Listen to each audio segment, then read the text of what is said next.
You're watching Hexus TV and welcome to another Pacify Your PC show with Quiet PC. Now if you're wondering what this thing is, remember the last time we looked at my gaming rig, it had that little stock corder on it. This show is going to show you how we managed to get this bad boy on. So basically, Paul, what are we going to be looking at pulling out and putting back in? Okay, well what we're going to do, we're going to replace the power supply. Okay. We're going to change the CPU cooler. Yeah. Change the coolers on the graphics cards. Right. Also we're going to put it all in a nice new chassis. Okay. And that chassis comes with case fans, so we won't be actually be using these case fans that are on here. Okay, right, so I think it's time to go and get the bits and bobs that we're going to pop in. Yep. And then we can go through those and see how they all go together. Sure, no problem.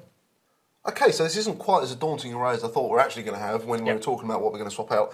So let's just quickly go through them. Obviously, this is the power supply, but how is this better than the one I've already got? Well, the existing power supply uses 80mm fans. Okay. So we talked about in a previous show, the bigger the fan, the better. It can produce the same amount of airflow at a lower noise level, which is why we've gone with this one, which is a 135mm fan. So big ass fan, basically. Yeah. It's also a modular power supply, and it uses something called EECS connection system, which we'll get to later. Okay, yeah, I think you're baffling me now, so we'll talk about that one later. Yeah. Okay, and then that's got to be the CPU cooler, that huge beast there. Yeah, this is the Scythe Orochi, which you struggled to name. Yeah. Obviously, it's a massive surface area. It's probably the biggest heatsink available for a CPU cooler, and you'll see how that will go on later as well. I've got one concern though: is my motherboard going to be able to support something that large? Yeah, it's fine.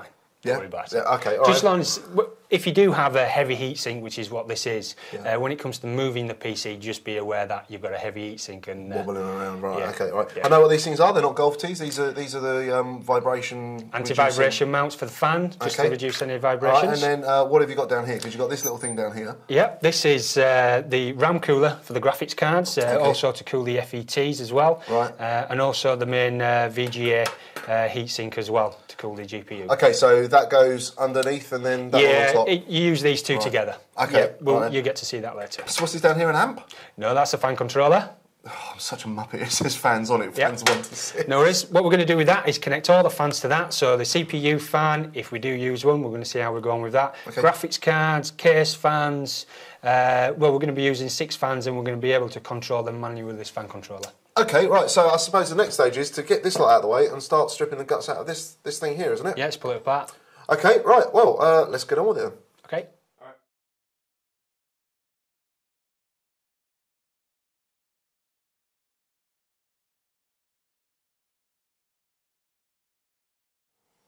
Okay, so this is the cooler that's going to be coming off. Yep. What's the first thing we need to do? Obviously, it's just twiddle these things off. Yeah, this is standard sort of mounting for LGA 775. Flat-ended screwdriver. Just pop that in there and just give it give it a twist. Twist each one of those, and you'll just feel it starting to come a little bit loose. Okay, and that should just lift off. Okay, easy enough. Just disconnect the fan. Job done. So I see we've got the residue there from the thermal paste. What's the best way to get that off?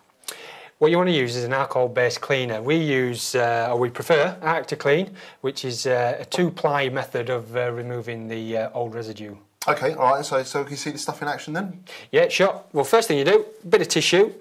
Good old toilet rolls are a good thing to use. And stick this stuff straight onto the CPU block? Not just yet. What we'll do, I'll just remove the excess. You're being fairly brutal there, so you can press down on the chip. Well, just imagine how much pressure your CPU cooler puts on there. Just a couple of drops? Yeah. Is that perfect, enough? yeah. Yeah, okay. Just give it a little bit of a rub. One thing that I've always had trouble with is how much thermal paste to apply. You know? So I always apply a very, very thin layer across the whole of the CPU, and then just put a slight little dab in right in the centre of the CPU and just put my cooler on top of that. Okay, so let's see you do that then, because I've always want to know what the definition of thin layer is. What's good to mention is the type of thermal paste to use as well. Right. Most coolers do come with thermal paste, pretty much all of them do. My favourite is Arctic Silver, yeah, it's renowned of being one of the best available. So very small little dabbing on there. Okay. And then I just use my finger. And you are literally just smearing that around? Just smearing that around. So you don't need sort of like, you know, a sort of like a millimetre thick layer or anything like that? No, I just do it evenly across, just so it covers the whole of the CPU. Okay. Just looking to see if there's any sort of lumps and just smoothing them off. leaves you with a nice, lovely silver finger. That's where you need your cleaner again. Exactly, just wipe that off. And then, like I say, just a small dobbing right in the centre. Right in the centre, and that's it. So we're ready to fit our CPU cooler, so we've got the nice big Orochi. Did I get that right that time? You did. Fantastic, okay. Well this is quite meaty though. Is this going to work with this motherboard? Yeah, it'll fit inside this motherboard, no problem at all. It's LGA 775 compatible, so in theory it fits every single one of those motherboards. But with it being such a big CPU cooler, you've got to take into consideration its environment that it's been installed into. So the case that it's being used with, and also if there's any raised components. Right. It should clear the memory, no problem at all. Yeah, we should be right there. Yeah. Obviously can't fit it that way because we're going to get in the way of our graphics card. You can fit it that way, but yeah, obviously there's things like graphics cards. We can't go that way because we'll be sticking out the back of the case. That's right. But if our case is nice, we could go that way. If you have loads of space this side. Space up the top. Yeah. Right. So which way are we going to go? Like We're going to go that way. Okay. So obviously there's some kind of backplate bracket to go with this. Yeah, these are all the components, mounting components that come with the cooler. Okay. So you've got LGA 775, obviously a backplate, and also this is for AM2 and 939. All right, so what's the first step in fitting this then for our board? Okay, we need to just put the motherboard to one side at the moment and attach our and start brackets. Assembling the cooler. Yeah, we need to attach the brackets. Always remember to remove the... The first step is to look at the manual for the CPU cooler, and to make sure that you're obviously installing the mounting brackets right. So obviously this comes with a installation format. It tells you how to install it for LGA 775, so I'm just going to follow the instructions, put the bracket on, and also put the bracket on the motherboard. All right, okay.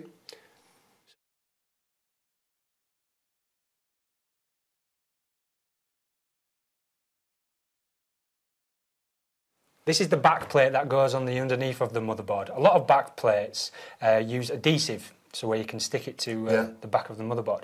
But if you ever change your CPU cooler, it's always a nightmare to try to get it back off. Prizing it off, risking bending the board, breaking the faces.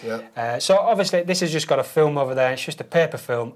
Just leave it on. Just leave it on because it's going to be mounted. It's going to be screwed through the board. Isn't it? It's certainly not going to go anywhere. So yeah, but I always leave it on because it makes it much easier if you do change it. Right. So lift the motherboard up now, yeah? Yeah, just pop it up on its end. Oh, on its end. Okay. Yeah, it just makes it a bit easier just to put the back plate in. Right. But you'll just do one screw at a time. One in, then it's easy. Makes it much easier. So don't screw it all the way in. Just enough to hold the back plate. To hold it and then finish off. Get your next screw, your next washer for the next hole. Just nip them up a little bit, not too tight just yet. So do you want to do these on back to front now?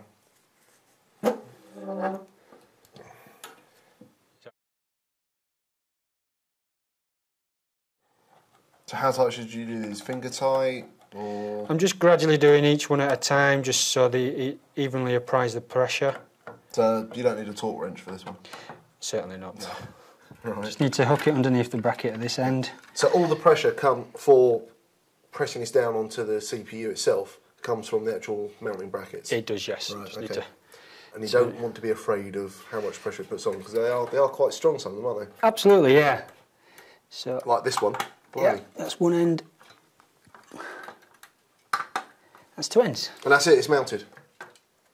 So what's the best way to pick it up? By the board or by the cooler? I would always pick it up by the cooler. Pick it up by the cooler. Okay, so that's the cooler mounted. So the next stage is going to be the graphics card coolers, I guess. Yep. Fantastic. Okay, and we're going to cover that in the next show. Is that right? That is correct.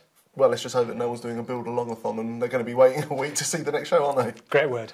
So that's the Orochi cooler mounted on our main board. In the next show, we're going to be doing the graphics cards, and then after that, we get around to finally building our bad boy gaming PC. Paul, you're going to be helping me out, aren't you? I've decided not to. Damn. Okay. Well, check back soon on Haces TV for Nick electrocuting himself.